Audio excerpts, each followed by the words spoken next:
नमस्कार साथियों, आज हम बात करने वाले हैं काइजू नंबर 8 के एपिसोड नंबर 2 की और 3 की। चैनल पर नए हो तो चैनल को सब्सक्राइब जरूर करना और बाकी एनिमेस को भी जाकर अपना प्यार जरूर देना। खैर, फिलहाल बात करते हैं एपिसोड नंबर 2 की और 3 की। पिछला एपिसोड कंटिन्यू होते हुए अभी एक मैसिव अर्थक्वेक आता है जो कि सिटी के बीचों बीच एक बड़ा सा गड्ढा कर देता है। तभी उस गड्ढे में से काफी सारे एंड्स काइजू निकलने लगते हैं। मीनवाइल काफ्का और बाकी न्यू रिक्रूट्स की ट्रेनिंग चल रही होती है, लेकिन इन सब में काफ्का ही है जो काफी थक जाता है क्योंकि वो एक्स्ट्रा ट्रेनिंग भी कर रहा है ताकि वो साबित कर सके कि वो एज अ डिफेंस ऑफिसर भी इन सब के काम आ सकता है। अभी इस तरफ किकोरू नारुमी से मिलने जाती है क्योंकि उसके पास ज्यादा वक्त नहीं है टाइम वेस्ट करने का, इसलिए उसे पर्सनल ट्रेनिंग चाहिए। लेकिन जैसे ही वो उससे मिलती है, नारुमी तो उससे पैसे उधार मांगने लगता है क्योंकि उसकी सैलरी पता नहीं कहाँ चली गई है। जिस पर किकोरू कहती है कि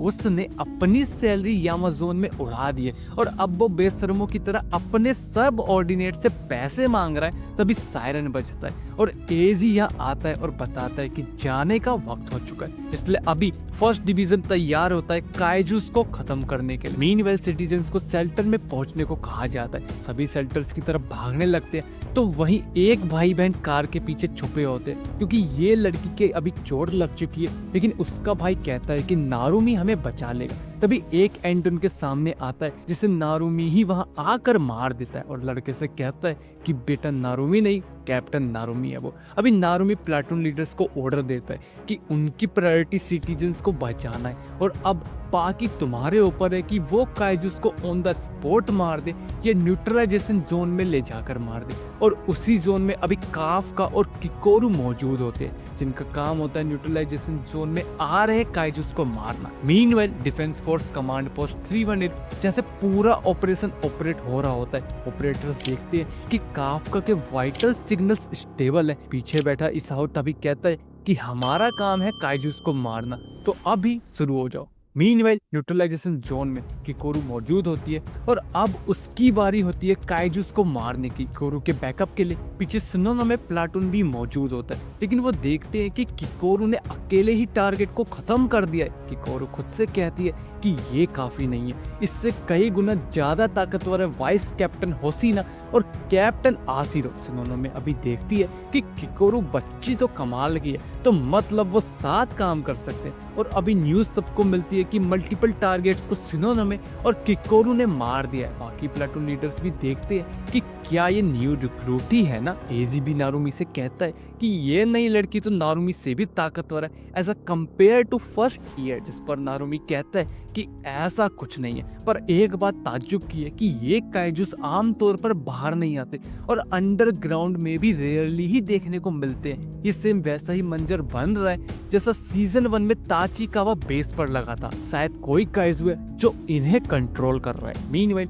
अब बारी होती है काफ्का की क्योंकि वेस्टर्न जोन की तरफ अब काइजूस आ रहे हैं। काफ्का अभी इस मौके को बनाता है और ट्रांसफॉर्म हो एंड्स को मारने जाता है, लेकिन वो ट्रांसफॉर्मेशन में फेल रहता है। काफ्का समझता है कि पार्सली ट्रांसफॉर्म होकर वो इन्हें नहीं हरा सकता, इसलिए उसे पूरा ट्रांसफॉर्म होना पड़ेगा। काफ्का अब जोर लगाता है, लेकिन सडनली उसका ट्रांसफॉर्मेशन फेल हो जाता है और एंड्स उसको फेंक देती है। ये न्यूज अभी सबको मिलती है कि काइजू ट्रांसफॉर्मेशन फेल हो चुका है। तभी एक और 42 डिटेक्ट होता है। होंजू भी अभी यहाँ मौजूद है जो कि वेस्टर्न जोन की तरफ आ रहा है, जो सीधा काफ्का के पास ही आ जाता है और काइजू नंबर 9 ही होंजू होता है, जो कहता है कि उसे सेंस मिली थी काइजू नंबर 8 की, लेकिन यहाँ तो काइजू नंबर 8 है ही नहीं। क्या ये ऑफिसर ही नंबर 8 है? तभी वो काफ्का पर अटैक कर देता है। काफ्का अभी फिर ट्रांसफॉर्म होने की कोशिश करता है, लेकिन स्टिल वो फेल रहता है। ये न्यूज अभी नारुमी को भी पता चलती है, इसलिए अभी वो काफ्का को बचाने दौड़ता है। तभी एक और काइजू नंबर 9 यहाँ आ जाता है। नारुमी देखता है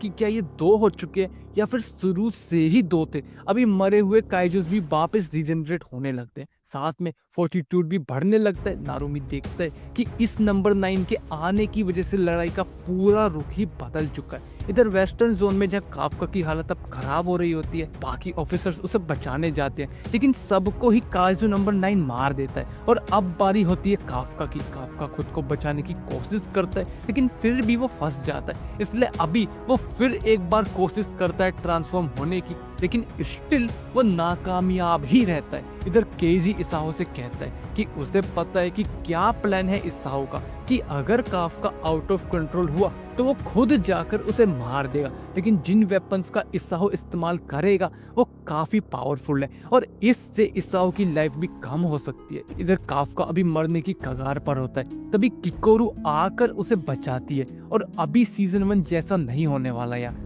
बल्कि अभी वो इस नंबर 9 को मारने वाली है। मीनवाइल नंबर 9 इधर नारुमी से कहता है कि अभी उसे नंबर 8 को भी मारने जाना है, जिस पर नारुमी कहता है कि ऐसा नहीं होने वाला क्योंकि वो नंबर 8 अब रेगुलर ऑफिसर है। तभी काइजू उस पर हमला कर देता है, जिससे नारुमी बचता है और कहता है कि उसकी बातें अभी खत्म नहीं हुई और अभी वो नंबर 9 को मारने बढ़ता है। मीनवाइल काफका अभी भी ट्रांसफॉर्म नहीं हो पा रहा होता, इसलिए किकोरू उसकी मदद करती है क्योंकि शायद ये नंबर 9 ही काफका को काइजू बनने से रोक रहा है। इसलिए काफका और किकोरू दोनों उस पर हमला करेंगे और जब वो काइजू खुद को हील करेगा उस वक्त काफका काइजू में बदल सकता है। इसलिए दोनों अभी आगे बढ़ते हैं। किकोरू खुद से कहती है कि इस बार वो इसे नहीं छोड़ने वाली और अपनी माँ को याद करती है जो डिवीजन 2 की कैप्टन हुआ करती थी, जिसने काइजू नंबर 6 से लड़ते वक्त अपनी जान गंवा दी थी और जो उसकी माँ ने किया था वही किकोरू भी करेगी, वो भी सबको बचाएगी।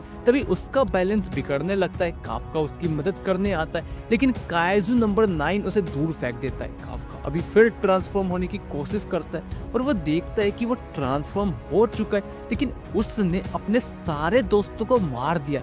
मीनवाइल नारुमी अभी अपनी पावर 98% पर अनलीज करता है और नंबर 9 को मारने बढ़ता है, लेकिन हर बार की तरह नंबर 9 हम लोग को पढ़ लेता है और नारुमी को मारने जाता है, लेकिन नारुमी तो आराम से उसके हमलों से बच जाता है और कहता है कि अब उसका सूट तैयार है, तो वो भी तैयार है। इसाओ ये देख कहता है कि रेटिना 0001 नारुमी का यूनिक वेपन जो काइजू नंबर 1 की आंखों से बना है, जिसकी मदद से नारुमी फ्यूचर देख सकता है। काइजू नंबर 9 के मूव करने से पहले ही वो उसके ब्रेन के सिग्नल को पढ़ समझ जाता है कि कहाँ अब वो मूव करने वाला है और इसी तरह से अभी नारुमी नंबर 9 के डबल को खत्म कर देता है। बट इस तरफ काफका अभी भी ट्रांसफॉर्म नहीं हो पा रहा होता, वो समझ जाता है कि वो डर रहा है कि कहीं वो अपने दोस्तों को ना मार दे, कहीं उसके अंदर का काइजू उसे ना खा जाए। जिस पर किकोरू कहती है कि अगर ये बात है तो वो हम सबको कम ना आके, हम सब डिफेंस फोर्स हैं और खास तौर पर वो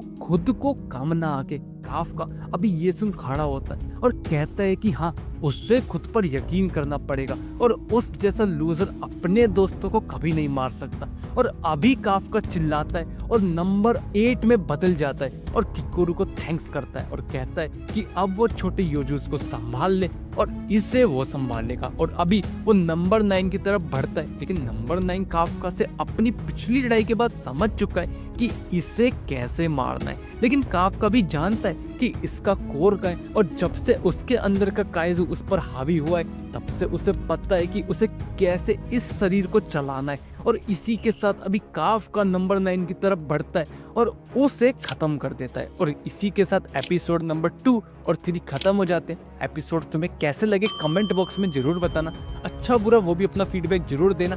एफर्ट्स अच्छे लगे तो लाइक सब्सक्राइब शेयर जरूर करना और मिलते हैं नेक्स्ट वीडियो में, तब तक के लिए धन्यवाद।